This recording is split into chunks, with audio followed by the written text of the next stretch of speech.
Hello everyone, it's time for a more traditional video. Sorry for the absolute cash. I am absolutely freezing. My temperature keeps fluctuating wildly. So I'm going down to the skimpiest yoga uniforms to layering up in jackets and gloves this morning. Central nervous system's gone wacky. So far, I failed at my booze ban. Not much, but I took a couple small doses as a fibromyalgia treatment here and there. So I'm going to roll that over to February and try to abstain completely from reinstate the 30-day booze ban. It's dramatically reduced my usage, using it only in one small serving as a alternate therapy to over-the-counter medications. Red wine for fibromyalgia doesn't work for other things, and it has excessive sugar and other issues, so use sparingly and with a lot of other disclaimers to it. But I'm rolling back my 30-day, because I'm starting to clock over. It's got to be a solid 30 days, 30-day booze ban into February, and giving that another go. I have set up my art area. I've got all of my art supplies in the mail and everything is ready now. It's not a permanent area. I just kind of cleared off my kitchen table because I haven't finished reorganizing my apartment yet. And still, I had a lot of compounded leftovers from being ill that had just built up on me by the end of the year.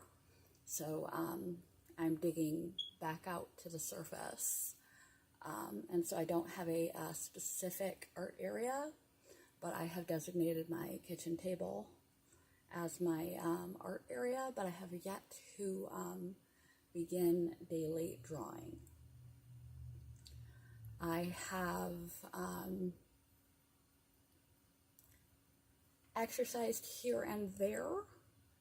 I've only managed to do one partial yoga routine since the new year.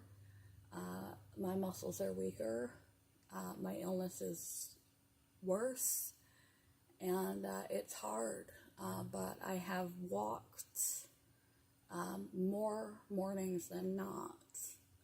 I have yet to incorporate other things like Tai Chi or Qigong or any other type of alternative exercises that are light, simple stretching, etc. into my mornings. Mostly when I am capable, I fall into walking as my go-to manageable exercise routine for now. And I want to, at some point, reincorporate a little bit of weight training at least once a week. It's better than nothing. With my illness, yoga maybe 3 times a week, and walking, and then throw in some other alternative, slower paced things like stretching, hatha restorative yoga, qigong, other non-conventional light exercises. So I'm doing moderately on my daily exercise. I'm building my way up there when I'm well enough. I've been behind and pretty sick. So booze ban, almost, but not there. So it's as simple, when you haven't reached your resolutions, or January brand new me, or you're starting from the ground up and you're taking on a lot of change, or you still had a lot of mess from the year before to clean up, or for whatever reason you have fallen off the bandwagon of the way that you were going to change your life in 2022. If you read my blog, which I didn't finish because I was busy doing the doing of the doing, and a lot of stuff is still going on. Today is the test results, PET scan, lab results for the friend of mine who had a cancer scare. We were greatly encouraged by the oncologist appointment. It gave us hope instead of fear. Even though we were doing our best to keep that under wraps, we were fear-based. So today, that's my agenda, is to get ready to go to that. I've had my own doctor's appointments, and like I said, clearing out the mess of the old to set up for the new has been a process. And I medicinally used wine as a treatment for my fibromyalgia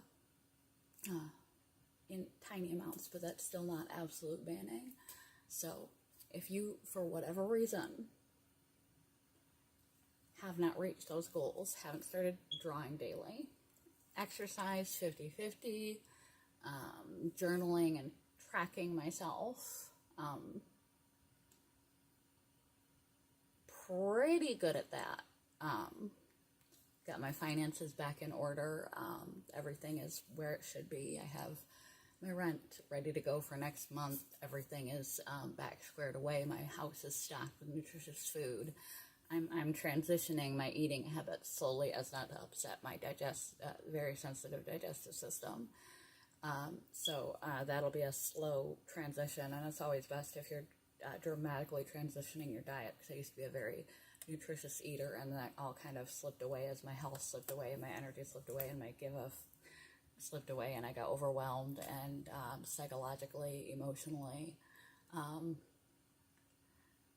depression, bipolar depression, and physical illness, and just the whole year of being just a little bit behind due to my illness made a massive behind of climbing out of the mess to start afresh. Takes its own time.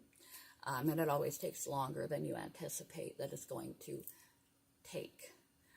So for whatever reason you've fallen off your bandwagon, or you're not where you'd like to be, do what I'm going to do. Don't throw in the towel. Don't tell yourself this is just one more proof, self-validation for the wrong direction, that I don't follow through, that I can't keep promises to myself, that I can't do it, that I can't change, that I'm always going to be this way. You know, all the other negative things you tell yourself. It is a process. It is a process. It is a slow process. It doesn't matter how long it takes you to get there, as long as you keep putting one foot in front of the other in the right direction. Even if you take 3 steps back, if you take 4 steps forward, you're still 1 step forward. Just roll it over to the next month. So, some of my resolutions: finances done, my apartment streamlined and organized and cleaned out and thinned out and reset up, is still in flux. That will roll over to the next month. My exercise is very hit or miss. It depends on how sick I am. And I'm not branching out enough. And I'm not doing my yoga enough. So I need to roll that over to the next month and continue at minimum at the pace that I am right now. Cleaning things out, cleaning things up, organizing things. My drawing spot is ready to go. I just need to focus and go. But I've still been trying to master the most effective use of my morning time. when I am both sick and when I'm well, because it is my intention to put out an updated, now that I've gotten sicker instead of better. I hopefully, I'm crossing my fingers, I'm in a just a temporary downward slide. The trajectory with these illnesses is kind of, sometimes you have like a current where you're doing well, and then there's an undertow and you slide backward and you get sicker, but it doesn't mean you're actually getting sicker. In general, with your chronic illness, it's kind of like a flare, but not exactly. It's where a flare is where your symptoms temporarily, for days to weeks to months, exacerbate.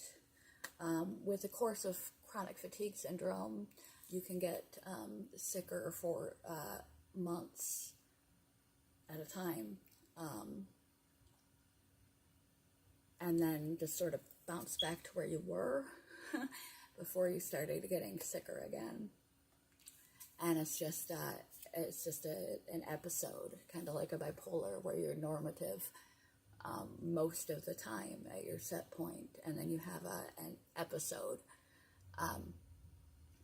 of depression or mania or depression, and then you go back to baseline where you typically are. You can, over the course of chronic fatigue syndrome, gradually get worse, progressively get worse, and proceed up the chain from light to light moderate to severe moderate to severe ME/CFS. And I'm hoping that this is just a backsliding that can happen sometimes, and that I will rebound.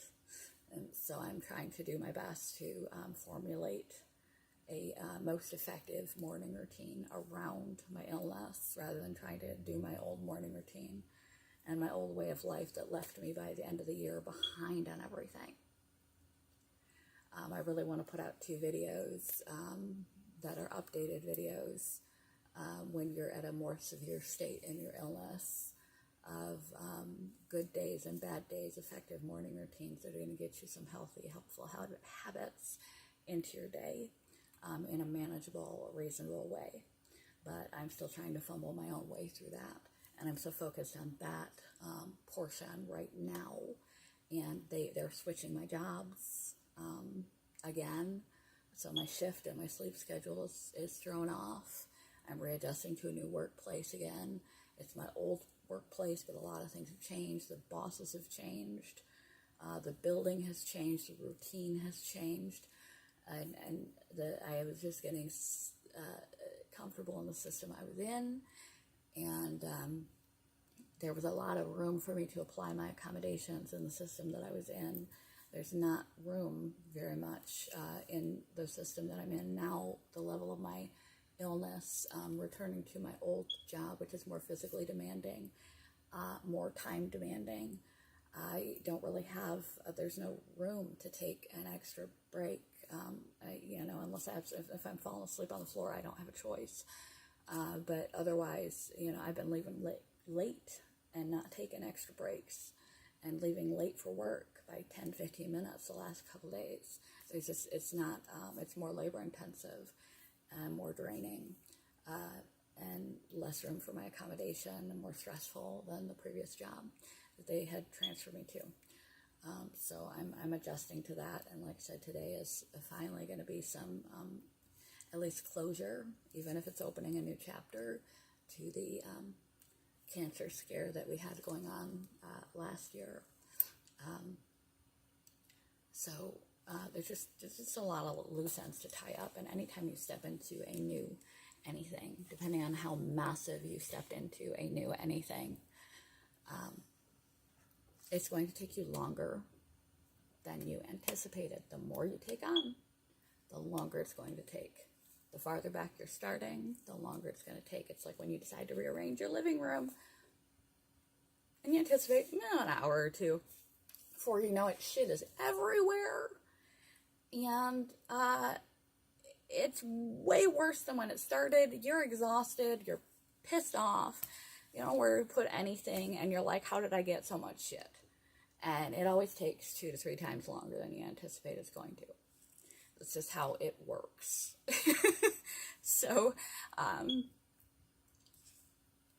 if you've fallen off for willpower, if you've fallen off for lack of preparation and the preparations are taking you longer than anticipated, if you've already fallen back into your old typical routine, lost the desire to change, if you've convinced yourself that you can't through negative self-talk and confirmation that we have confirmation bias, we like to believe what we already believe to be true, and we seek evidence to that fact.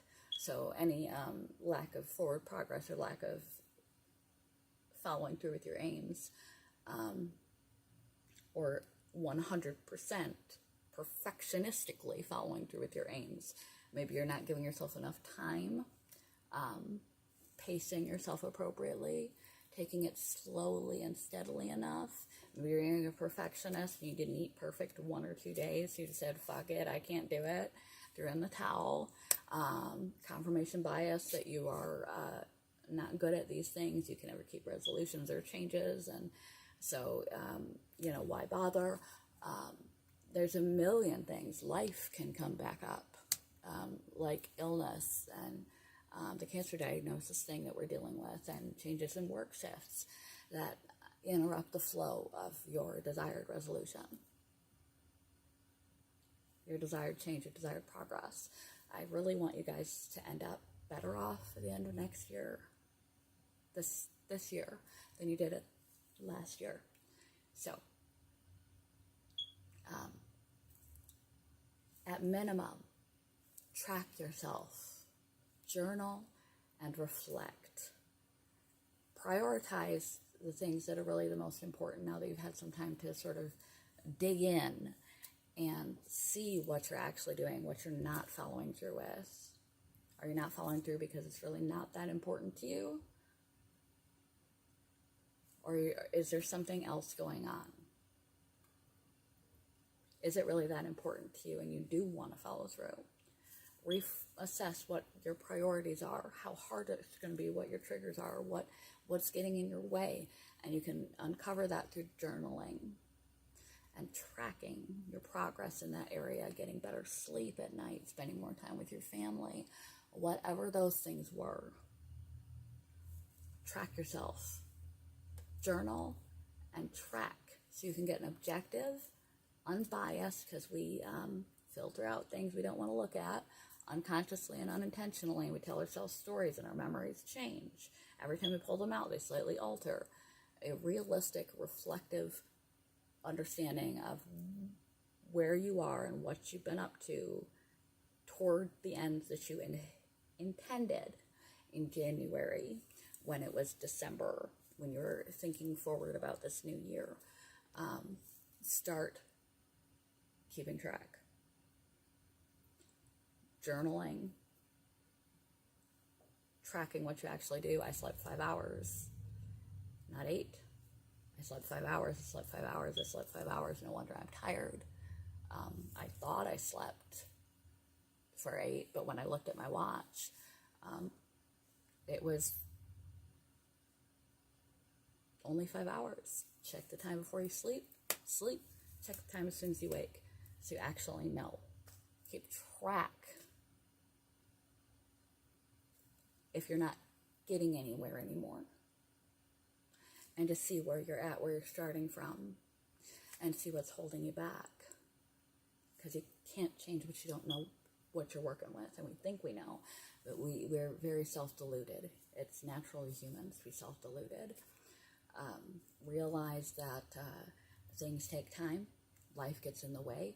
Don't self-discourage yourself or throw things away completely because you haven't made as much progress as you want to be. Don't be perfectionist about it.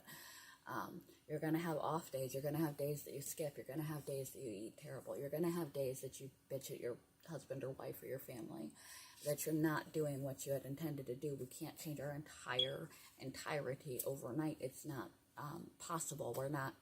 We can't just shed our identity and our habits that we acquired over however long instantaneously because we choose to. It takes practice, and our natural state is a long-term habit. That is what our natural state is. So it's really easy, because those wirings are in our brain, to fall backward into our natural state. So don't guilt or shame yourself, and don't jump off the wagon because you fell back in your natural state. Track yourself, give yourself time, don't negative talk yourself. Anything you didn't accomplish this month, roll over to next month as your goal. Make your goals visible so you see them every day. Cue habit response, see your goals. Only a couple, don't overwhelm yourself. For the month, in your face, like if you drink coffee or tea in the morning, right by your coffee or teapot, or in your bathroom. So you have to stare at them the entire time you're doing your due diligence every morning. And so they're just fresh in your mind. And that is how you approach things to continue to move forward, rather than just have this be another year where you tread water and don't get anywhere.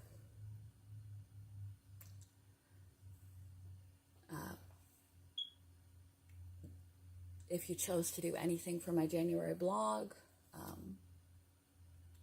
you can pick up 1 or 2 or 3 or try another one of those for next year or next month. So my finances, good job. Exercise, meh. Booze ban, almost. We're going to roll that over. Exercise, we're going to roll that over, because I'm not where I need to be. And I think that's going to be a process, a very slow, patient process to get me there. You have to be realistic about the process involved. Reorganizing my place. I'm going to roll that over, because there's still a lot that needs to be restructured here. Doing art every day. I think at this point in the month, I'm going to roll that over, and that will be a primary for February. I've got everything I need. Everything is set up. It's in a place. It's in a home. And I will finalize my morning routine as best as I can. And when I'm done doing ... I will take my ass right back there, sit down, and draw something. Then hop in the shower and get my day going. That'll be the last step of my morning routine. Good day, bad day, any day. Whatever my morning routine consists of. Before I hop in the shower and head out the door, I will draw. But that will be my primary for February, for the things that I have not yet started. But track yourself. Pick that 1 to 3 things that are priorities at your current juncture in life. Make sure you have what you need to do. If you decide you want to read more and you don't have any books, you might want to get a Kindle account, or borrow some books from a friend, or get a library card. You can't read if you don't have the books. You got to have what you need to do the thing you want to do. Keep track. Set dates for to give you guidance of how you want to a plan of attack. Build up this thing so you're not flying blind. Set intentions at night. Tomorrow I will bing, bing, and bing. And track yourself. Actually track those objects and activities that these seeds that you plant in your brain that you intend to come to fruition in your life as we move forward. And see where you are at. Even if you're doing worse than you were doing before New Year's, don't kick your own ass. Do not do that. Life ebbs and flows for all number of reasons. Start from where you are, but you got to know where you are. Anything that didn't pan out yet being the key word, roll it over on your goal list in your calendar for February. And in February, you repeat. And at the end of each week, reflect, look over that tracking. There's no point in tracking, too, if we just track and then, write it down and then don't even look at it. So sometimes we just, we don't want to be bothered. And sometimes we don't want to see because we kind of in the back of our head know we haven't been doing what we're supposed to be doing, and we don't want the stark black and white truth in our own hand or on our own keys staring back at us of exactly how badly we've been pulling or not pulling that off. But you need to reflect on it, or there's no point in tracking it. You need to know where you are. And if you're doing really bad, like had I continued to drink every single day this month, for example, on my 30-day booze ban, that would be right back up at priority number 1. But because I didn't actually get to drawing at all, and that was supposed to be something of daily habit, and I didn't get to it at all, that is going priority number 1. And you continue to track, roll over the things that are not working, reflect on your priorities to make sure you're still doing the things that are currently, presently, and most important. Reflect on your tracking, set goal markers and intentions so you have a plan to follow, and don't kick your ass. It doesn't matter how slowly you go, as long as you're still moving.